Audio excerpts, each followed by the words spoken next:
فاطمہ الزہرا صلوات اللہ علیہ بلند تر صلوات.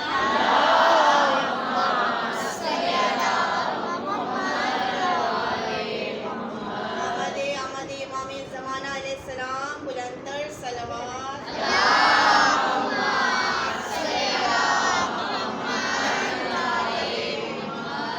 سورہ مبارکہ فاتحہ.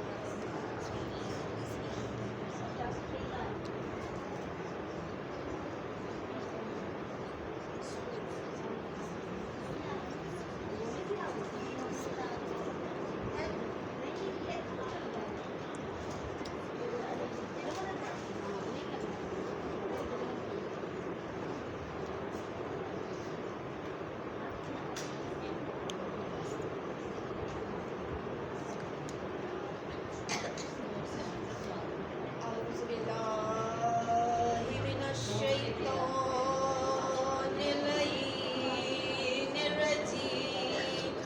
بسم الله الرحمن الرحيم. الحمد لله رب العالمين. والصلاة والسلام على صاحب الدعوة النبوية والرسالة الحيدرية والعصمة الفاطمية والحلم الحسنية والشجاعة الحسينية والعبادة السجادية والمعاصر الباقرية والأسرار الجعفرية والعلوم الكاظمية والجود الرزوية والجود التقوية والنقاوة النقوية والهيبة العسكرية والغيبة الإلهية.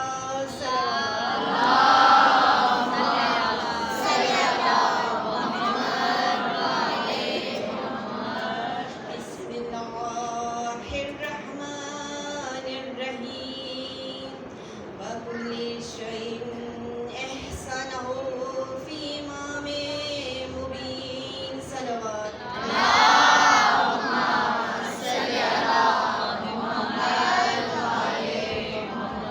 دعائے سلام دیے امام زمانہ علیہ السلام. بسم اللہ الرحمن الرحیم. اللہم قل لولیک الحجۃ ابن الحسن صلواتک علیہ وعلی آبائہ فی هذه الساعة وفي كل ساعة وليا وحافظا وقائدا وناصرا ودليلا وعينا حتى تسكنه أرزك دوما وتمتعه فيها طويلا برحمتك يا أرحم الراحمين. صلوات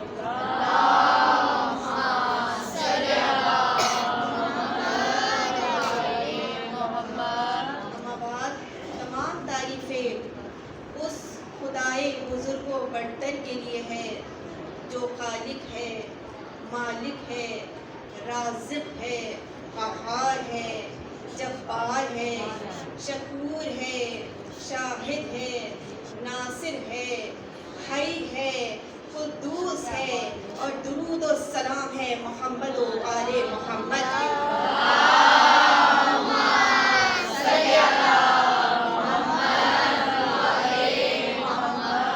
وہ پروردگار اتنا عظیم ہے، اتنا کریم ہے کہ اس نے ہمیں اتنی نعمتوں سے نوازا اور سب سے بڑھ کر ہمیں دامن محبت محمد و آل محمد سے نوازا.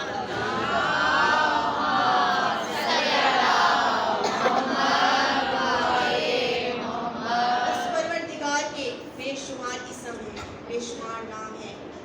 دیکھیے، ہم پروردگار کے ناموں کو تو جانتے ہیں، لیکن واقف نہیں ہیں۔ وہ پروردگار جس کے اتنے اسم ہیں، اتنے نام ہیں، اگر ہم اس کے ایک نام کی خاصیت کو جان جائیں تو ہمیں پتہ چلے گا کہ پروردگار کے نام میں کیا کیا کمالات ہیں۔ ایک اسم ہے پروردگار کا الباعث، ایک اسم کی صرف فقط ایک اسم کی توجہ بیان کروں گی، انشاءاللہ کبھی موقع ملا تو پورے ناموں کی انشاءاللہ ایک ایک مجلس میں توجہ بیان کروں، لیکن صرف آج کی مجلس کے لیے ایک نام کی توجہ۔ دیکھیے، ہم اللہ کے اسم کو جب معصومین کے ارشاد کے مطابق، ان کے فرامین کے مطابق پڑھیں تو ایسا ہو نہیں سکتا کہ ہماری زندگی میں تبدیلی نہ آئے۔ پروردگار کا اسم ہے الباعث۔ معصوم فرماتے ہیں کہ جو شخص 100 مرتبہ الباعث پڑھے، اہل علم کا مجمع ہے، تجوید سب پڑھتے ہیں، سب تجوید سے واقف ہیں۔ الباعث ہم ویسے بھی پڑھ سکتے ہیں، زبانی بھی پڑھ سکتے ہیں، اردو کی تلفظ میں پڑھیں الباعث، لیکن اگر ہم تجوید کے ساتھ پڑھیں تو تجوید نے جس نے تجوید پڑھی ہوگی اسے معلوم ہوگا کہ حروف حلقی 6 ہیں اور اس میں ایک حرف عین بھی ہے۔ عین کو ہم نے حلق سے ادا کرنا ہوتا ہے۔ الباعث، جب ہم الباعث پڑھیں گے تو اس کی تاثیر میں فرق آ جاتا ہے۔ تو ہمارے چھٹے امام، امام ضامن و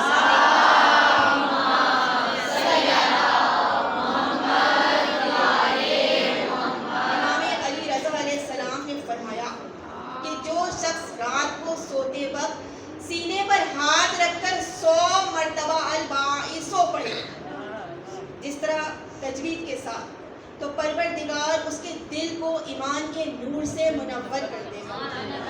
دیکھیے، ہم اور آپ آئیڈینٹیفائی نہیں کر پاتے۔ کیا ہوتا ہے، کبھی کوئی اہم موقع ہو، کوئی ایسی تقریب ہو، کوئی ایسا دن ہو کہ ہمیں اعمال کرنے ہیں، جیسے شب جمعہ ہے۔ اب کیا ہے، ہمیں معلوم ہے شب جمعہ دعائے کمیل پڑھنے کا کتنا ثواب ہے، زیارت عاشورہ پڑھنے کا بے انتہا ثواب ہے، تسبیح فاطمہ پڑھنے کا بے انتہا ثواب ہے، حدیث قصہ پڑھنے کا بے انتہا ثواب ہے۔ لیکن کیا ہوتا ہے کہ ہم سے وہ کام ہو نہیں پاتا، یعنی اتنے ہمارے گھر کے کام اتنے ہوتے ہیں کہ کبھی ہم نے حدیث قصہ پڑھی، کبھی نہیں پڑھ سکے، ایسے کاموں میں مشغول ہو گئے۔ تو معصوم فرماتے ہیں جب بھی تم سے کوئی نیکی چھن جائے، نیکی کی توفیق سلب ہو جائے تو سمجھ جاؤ وہ ہمارے اپنے گناہ ہیں۔ اب ادھر ایک بات کو روک کے ایک پوائنٹ پہ آپ کو ایک چیز بتانا چاہتی ہوں کہ کہتے ہیں گناہ کیوں ہوتے ہیں، مومن اور منافق میں کیا فرق ہے۔ گناہ مومن بھی کرتا ہے، گناہ منافق بھی کرتا ہے، لیکن مومن اور منافق میں کیا فرق ہے۔ مومن سے گناہ ہو جاتا ہے اور منافق جان بوجھ کر گناہ کرتا ہے، اور جب گناہ کے بعد شرمندہ ہو جائے وہ مومن ہے، اور جو گناہ کے بعد شرمندہ نہ ہو فخر کرے وہ شیطان ہے۔ اب اہل سنت مومنات میں سے اکثر سوال ہم سے کرتی ہیں کہ بتائیے، آپ لوگ اپنے آپ کو مومن کہتے ہیں کہ مومن گنہگار ہو اگر تو کیا وہ جنت میں جا سکتا ہے؟ تو کیا جواب دیا میں نے، نہیں، مومن جنت میں نہیں جا سکتا۔ بھئی جنت تو مومنین کے لیے ہے، گنہگار جنت میں کہاں جا سکتا ہے؟ کیا گنہگار جنت میں جا سکتا ہے؟ نہیں جا سکتا۔